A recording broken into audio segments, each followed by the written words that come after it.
Bienvenidos, bienvenidas a un episodio más de Destino México, Migraciones y Movilidades. Hoy es un gusto poder platicar con María Eugenia Zavala. Ella es profesora investigadora del Centro de Estudios Demográficos, Urbanos y Ambientales del Colegio de México, y vamos a tener una charla súper interesante desde una perspectiva demográfica, cómo podemos entender a México como destino. Y en realidad, María Eugenia, bienvenida. Empecemos pensando en que México ha sido un país tradicionalmente de migración, está cambiando este rol, pero que la perspectiva demográfica con tres elementos clave, que son edad, periodo, cohorte, nos ayudan a entender estos cambios. Y quizás empecemos un poco pensando en qué significa esta perspectiva demográfica con estos tres componentes y lo que tú propones para tratar de entender a México como destino. Buenos días. Muchas gracias por la invitación. Es un gusto para mí participar a este programa. Y efectivamente, la mirada que llevo décadas sobre la migración es que hay que tomar en cuenta los tiempos que la demografía nos hace evaluar, que es cohorte, año de nacimiento, edad y periodo. Para eso se necesitan datos particulares, pero la gran ventaja es que se va a ver la migración como un proceso y no como el censo o muchas fuentes de datos no los dan cortado en un momento del tiempo. Entonces se toma una fotografía en una encuesta, en un censo, de la situación de una persona que migró y que regresó a México. Vamos a platicar mucho sobre las migraciones de Estados Unidos hacia México, ¿no? Y porque son las más numerosas y son para las cuales hay datos. Pero si en el censo se toma esa fotografía, pues no tenemos toda la película de toda su vida, ¿no? De cuándo se fue, cuánto tiempo estuvo, cuando regresó, qué edad tenía en cada uno de esos momentos.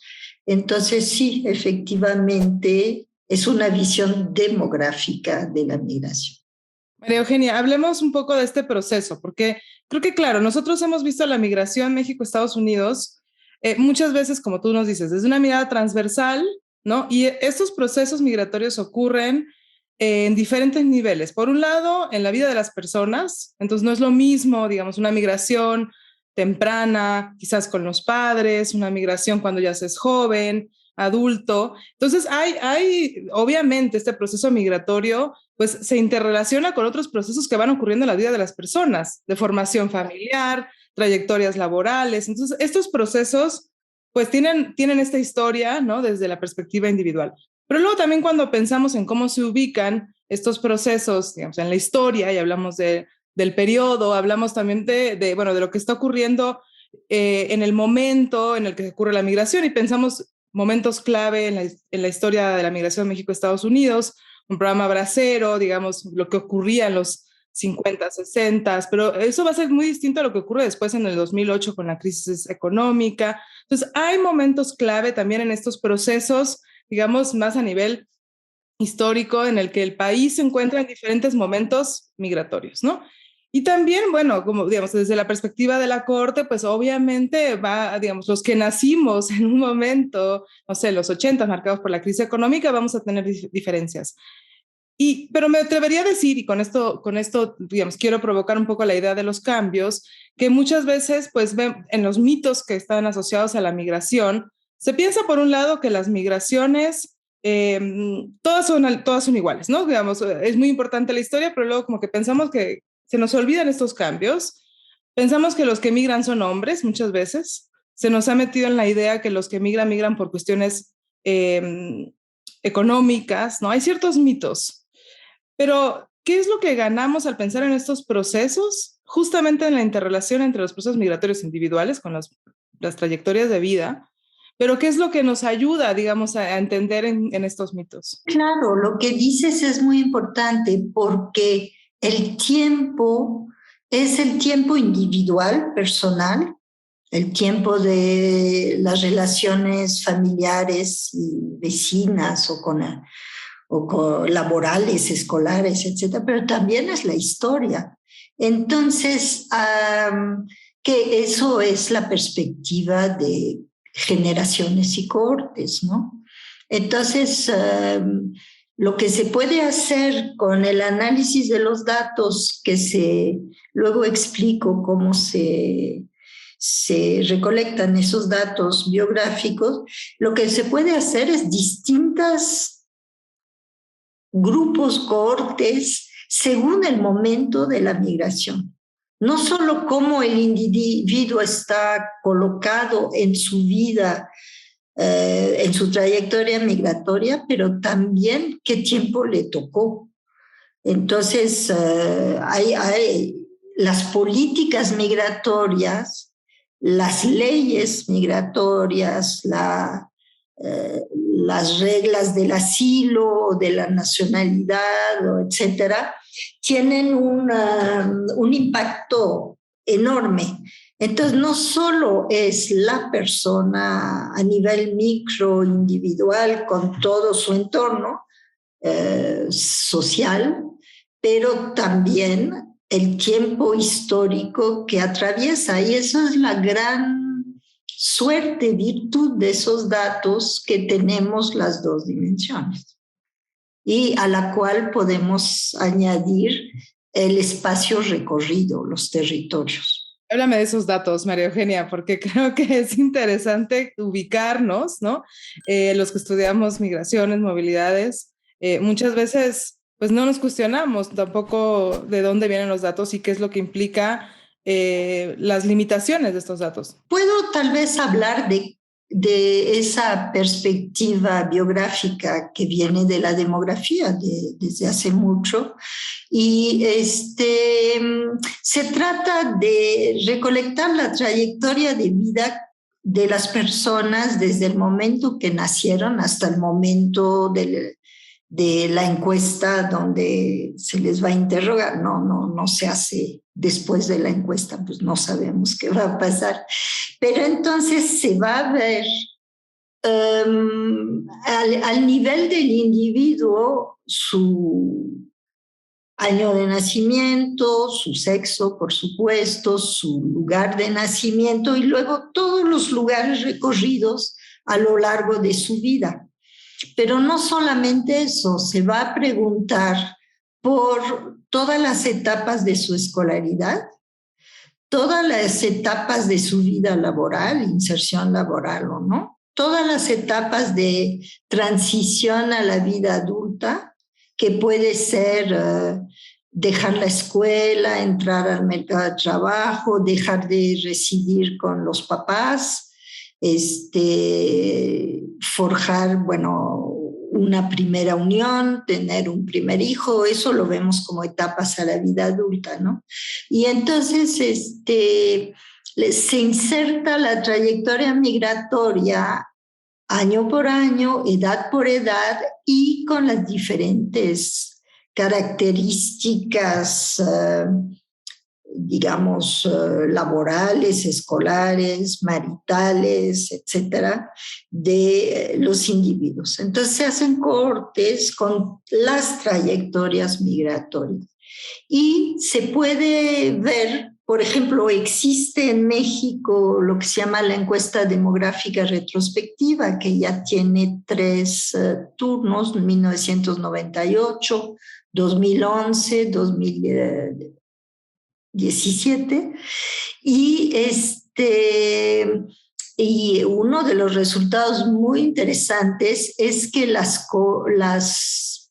los grupos, digamos, de tipo de emigración y luego de retorno coinciden con lo que los estudiosos de las eras migratorias han determinado. Se ve perfectamente en esa encuesta que, a pesar de ser realizada a nivel individual, pues se ven los años en que la gente tuvo muchas emigraciones, se fueron a Estados Unidos, luego los años en que regresaron muchísimos y luego los años en que dejaron de irse y los años en que se están yendo de nuevo y están volviendo.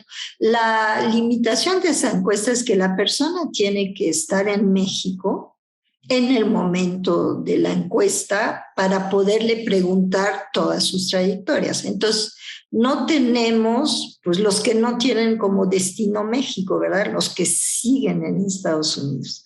Esos no los tenemos, pero tenemos gente de toda, desde hombres, mujeres, de todas las edades también, y los tiempos históricos que les tocó. Y cuéntanos un poco de los tiempos individuales, de cómo se relacionan los eventos familiares, transición a la vida adulta. Digamos, hay una literatura muy amplia que habla justamente de la migración, incluso como este proceso es dentro de la transición a la vida adulta. Pero ¿qué es lo que encontramos para el caso de México? Ha habido primero un análisis de este tipo de datos que eran nada más trayectorias separadas. La trayectoria migratoria, la trayectoria familiar y todo, porque si bien había algunos métodos estadísticos para relacionarlas, no funcionaban muy bien. Ahora con otros métodos como análisis de secuencias, que se ha desarrollado mucho desde hace 15 años, estamos viendo que un evento familiar puede ser la causa de una migración. Entonces, eso cuestiona todos los paradigmas que decían que la migración era un evento laboral únicamente. Y eso también surgió porque empezaron a migrar más mujeres. Y las mujeres, la vida familiar de las mujeres es extremadamente importante en todos los eventos de su vida, tanto en la migración como en otros eventos, ¿no? Entonces, los estudiosos de la migración, y yo me incluyo en eso, nos empezamos a interesar a la relación entre todas las etapas migratorias y las etapas familiares que vienen desde la formación de una pareja, la vida sexual, la formación de una unión consensual, matrimonial, el nacimiento de los hijos, las separaciones, y la economía familiar también, quien contribuye a la economía familiar, ¿no? Eso es muy importante. Y supongo que también a la disolución familiar, ¿no? Digamos, a la separación. El vínculo familiar no forzosamente se disuelve, pero con la migración hay separación. Es la disolución de la unión. Sí, no se disuelve la unión forzosamente, pero no viven juntos. Y ahí quedan muchos interrogantes. ¿Quién se ocupa de los niños? ¿Quién se ocupa de la casa? ¿Quién da el dinero? ¿Cómo se reparten? Etcétera, ¿no? Y es muy, muy interesante. Aporta mucho, yo creo, a la comprensión de las pautas de la migración. Ahí quizás entran dos elementos clave, ¿no? Hemos hablado de las generaciones, de la perspectiva longitudinal, pero en realidad tú hablas mucho también del género y generaciones, porque digamos, ya nos dabas pautas de que obviamente los comportamientos familiares migratorios de las mujeres iban a ser distintos de los hombres, pero porque hay también digamos, roles de género que estén asociados a la migración, a la familia, al trabajo, a la educación, ¿no? Sí, una de las preguntas que se ha estudiado mucho es que había la hipótesis que al migrar las mujeres se empoderaban, porque trabajaban, muchas al migrar empiezan a trabajar, y porque pues aportan, tienen roles más determinantes en la vida familiar. Pero eso está muy cuestionado ahora porque ya ha habido muchos estudios, sobre todo de latinoamericanas en España, que muestran que ese empoderamiento no es tal, más bien hay una nueva dominación de las mujeres migrantes que no solo nunca dejan sus roles, aunque los delegan a sus mamás, a otras mujeres cuando son bolivianas en España y que no se llevaron a los hijos, pero además tienen que dar mucho más dinero a la familia, entonces no pueden ellas tener proyectos de empoderamiento muy fuerte y lo dicen, digo, cuando hay trabajos cualitativos, es muy impactante ver cómo la migración es un rol adicional a la dominación femenina. Y ahí quizás es interesante, bueno, mencionas tú el caso de España como destino, México como destino, pero tú tienes una larga trayectoria también analizando migraciones a otros contextos y cuestiones familiares a África, digamos. A mí me encanta tu perspectiva comparada en ese sentido, porque en realidad, digamos, muchas veces, y el podcast se llama Destino México, y vamos a hablar que cómo podemos hacer, cómo podemos tener una perspectiva demográfica longitudinal para entender a México como destino, pero creo que, digamos, tu experiencia te ha mostrado que también lo que ocurre en África, en Asia, en Europa, en América Latina, es distinto con ciertas constantes, diría yo, ¿no? Digamos, también podemos hablar incluso, aun cuando haya tiempos históricos, tiempos individuales, hay ciertas cosas que son constantes a lo largo del mundo. No sé si nos puedes hablar un poco de eso, de lo que se aprende, incluso de la migración en África, por ejemplo. Sí, incluso estos métodos biográficos de la migración los trabajé conjuntamente con colegas franceses que trabajaban en África, porque surgió esa necesidad de incluir al género y a la familia en las trayectorias migratorias. Y en África era imposible no incluirlas, porque las mujeres africanas tienen estatus muy diferentes en las familias, sobre todo en las familias poligámicas. De hecho, tienen mucha libertad de movimiento, pero no mucha autonomía, digo. Entonces, son diferentes aspectos del género. Pero sí, yo creo que para mí lo que más fue así como una guía fue eso, de mezclar migración, género y generaciones. Y eso lo trabajé muchísimo con los colegas franceses que trabajaban en África. Y se aplica, pues en Canadá está Daniel Bélanger aplicándolo al sureste asiático y se aplica a muchas regiones. Y entonces de ahí surge la metodología y también a los que llegan a México, migración de retorno se ha estudiado mucho desde el punto de vista cualitativo y en los que hacen entrevistas cualitativas siempre meten la trayectoria, los diferentes tiempos y todo, pero con las encuestas biográficas pues tenemos datos cuantitativos representativas de ciertas poblaciones, ¿no? Y ahí, digamos, me llama la atención, voy a rescatar una idea. Primero, que tú hablas de autonomía versus libertad de movimiento versus empoderamiento, ¿no? Que es algo muy distinto, porque, digamos, nos habla también de distintos niveles de cómo las mujeres se involucran en la migración, ¿no? Vamos a dejarlo y también en sus trayectorias familiares, laborales, y creo que es interesante recordar que las cosas ocurren de manera distinta en otros lugares, ¿no? Como tú dices, en el contexto africano se da de manera distinta, en el contexto francés.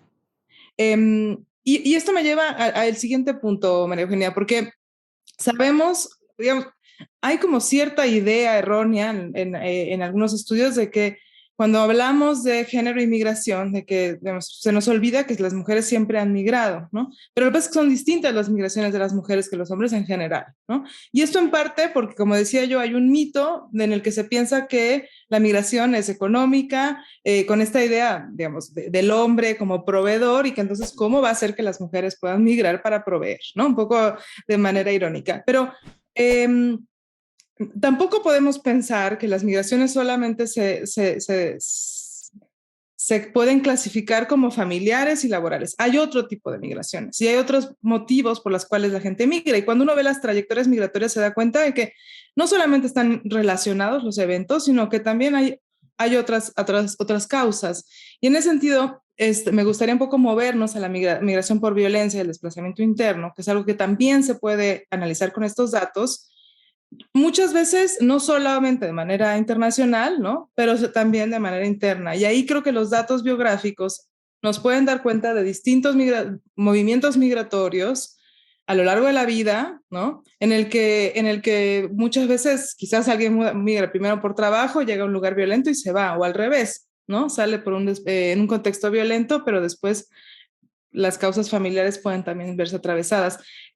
Platícame un poco de eso, porque creo que nos ayuda a entender no solo la migración internacional, como hemos hablado, México, Estados Unidos, en otros contextos, sino la migración interna y las movilidades que se dan en nuestro país. Pues un pequeño comercial es que está en prensa el libro con los resultados de la EDER 2017 y como tenemos representatividad a nivel de los territorios, a diferentes niveles, algunas variables y otras no.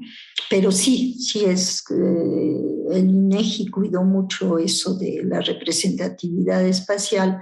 Entonces sí, por las edades, por el sexo, por la configuración familiar y por el año en que pasa, se ve perfectamente que hay focos en el país, eso sí es migración interna, a nivel de expulsión por violencia. Y lo que es interesante es que se puede poner en relación con otro tipo de indicadores que miden la violencia, ¿no? Que existen en el país.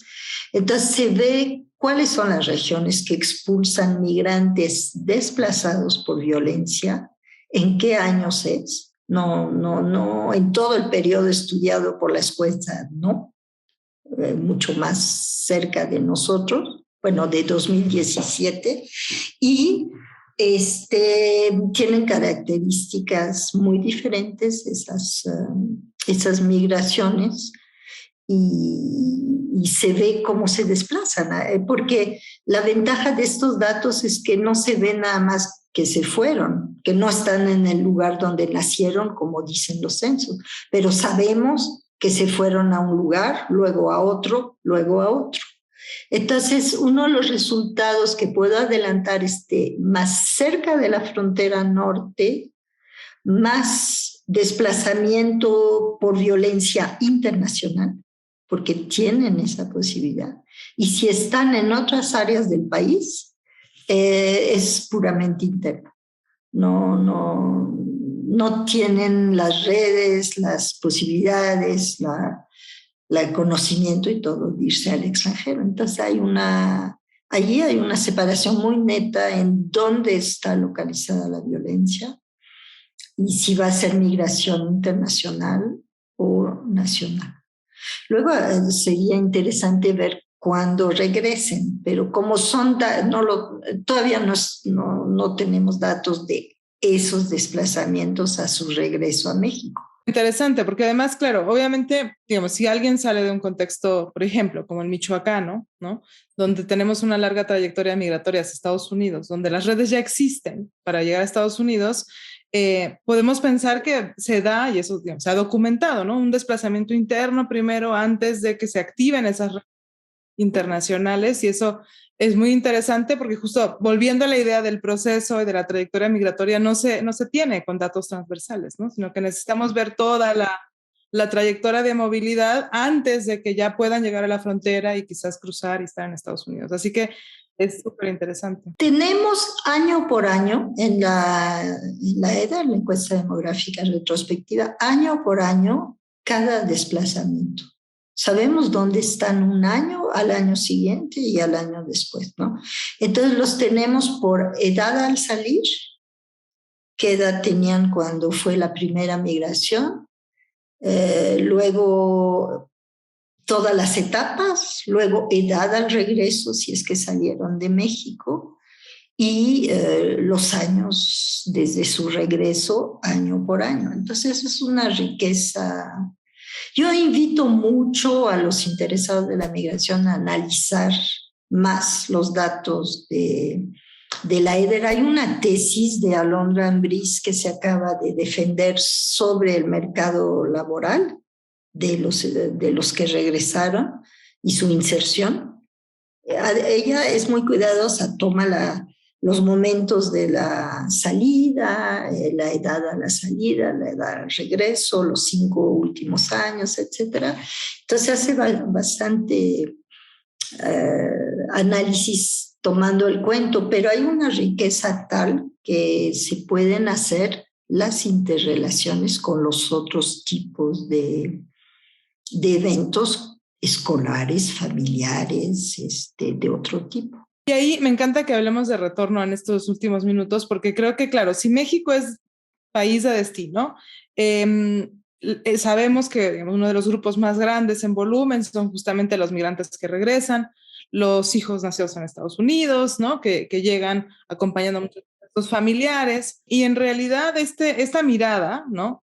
Transversal con la que hemos trabajado históricamente, nos ha hecho olvidar cómo se relacionan con nuestros procesos. Entonces, si estamos interesados en no sé, en la integración económica laboral de estas personas que regresan, pues muchas veces no tenemos información de cuándo nacieron los hijos, dónde nacieron, por ejemplo. Si los hijos llegaron después a Estados Unidos y los nacidos en México llegaron y después migraron de regreso todos juntos, se nos pierde un poco esta conformación, incluso de la trayectoria familiar migratoria, ¿no? Porque nos quedamos en el individuo pensando en dónde residía antes, etcétera. Pero en el caso de retorno, diría yo que una de las grandes ventajas justamente de esta perspectiva es pensar que lo que pasó antes, tanto en México como en Estados Unidos, como en Estados Unidos además pensando que pudo haber estado en distintos destinos en Estados Unidos, ¿no?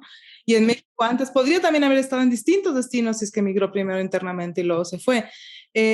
Entonces, que necesitamos considerarlo. Y ahí sí yo diría, digamos, un poco, no solamente como comercial, sino de sí realmente invitar a todos los que estudiamos migración, movilidades, a pensar en esta trayectoria, ¿no? No necesariamente con la EDER, pero en esta trayectoria, en qué es lo que ocurrió, y pensar también en qué momento de la vida estaban haciendo esos movimientos, ¿no? ¿Dónde estaban? ¿Qué políticas? Creo que hay un énfasis en general en lo que ocurría en las políticas, pero no necesariamente en qué es lo que estaban haciendo estas personas, con quiénes estaban viviendo, cuál era la conformación familiar, qué estaba ocurriendo en el mundo, ¿no? Digamos, sabemos que hay momentos históricos que sí definitivamente cambian las condiciones, ¿no? Pero digamos, me encanta, María Eugenia, quizás cerrar con esta reflexión de qué implica esto para México como destino, ¿no? De que más allá del retorno, qué es lo que podríamos hacer con esta perspectiva para no seguir alimentando estos mitos. Tienes toda la razón. Primero hay que desmitificar muchas hipótesis porque el problema de los datos transversales es cada vez, es como si no tuviera pasado el que observas. Lo observas en tal año, que es el año del censo, y no sabes absolutamente nada de lo que le pasó antes, ¿no? Entonces, sí, los trabajos cualitativos lo han siempre hecho, pero yo invito a que tengamos datos más grandes, porque un trabajo cualitativo forzosamente es limitado. Entonces, más espacialmente repartidos y más en el tiempo y en todo. Entonces, eso yo creo que llevaría a políticas públicas diferentes para atender las necesidades, si nos enfocamos a los que regresan, sus verdaderas necesidades, no la foto de llegó y sabemos en qué año y cómo está el día del censo. Pues con eso no se construyen políticas públicas, ¿no? Entonces, ver sus necesidades, el regreso de los niños que nacían en Estados Unidos a las escuelas, todo eso ya se ha mencionado, estudiado, pero verlo de una manera más global. Bueno, y aquí, María Eugenia, quizás lo que podemos decir es que en general, como consejo para los estudiosos de la migración, incluso al ver un dato administrativo, es que se pregunten digamos, ¿qué ocurría en el momento en que se hacía ese dato? ¿Cuál es la trayectoria posible en que pudo haber, digamos, emprendido esta persona migrante, ¿no? ¿Qué es lo que sabemos de esas trayectorias? Y recordar siempre, por un lado, los conceptos básicos de la demografía de edad y sexo, pero también los que hace realmente la perspectiva demográfica de edad, periodo y corte. Y ahí yo sí invito, creo, a pensar siempre en esto, en género, generaciones y la historia, diría, ¿no? Y la geografía, pero creo que ganamos mucho en pensar a México como destino en un futuro si no hacemos o no intentamos hacer esta reconstrucción de las trayectorias migratorias, familiares, laborales, educativas. ¿Estarías de acuerdo? Sí, estoy totalmente de acuerdo. Yo creo que eso permitiría entender mucho mejor los movimientos migratorios porque la simplificación que se hace con ellos por falta de datos hace que no entendemos muy bien por qué se desplazan y qué pasa cuando se desplazan, ¿no? Entonces es totalmente indispensable. Bueno, yo llevo décadas con esa idea y es totalmente indispensable tener todos los elementos de las diferentes mediciones del tiempo, cómo lo hace la demografía, para poder entender exactamente qué pasa con esos desplazamientos y por qué la gente se está moviendo de un lugar a otro y en grandes cantidades además, ¿no? Pues dejémoslo ahí y esa invitación extensa a todos a incluir esta perspectiva longitudinal del tiempo, entender las diferencias diferencias de género, que no son solamente diferencias entre hombres y mujeres, y pensar en que si nos interesa que México sea un país más acogedor, el contemplar todas estas dimensiones definitivamente nos puede ayudar también a pensar qué políticas vamos a definir y que estas políticas no van a ser las mismas a lo largo del tiempo, ni para hombres ni para mujeres quizás, ni para personas que vienen solas, en familia, etcétera. Muchísimas gracias, María Eugenia. No, pues muchas gracias. Los espero en un episodio más de Destino México, Migraciones y Movilidades.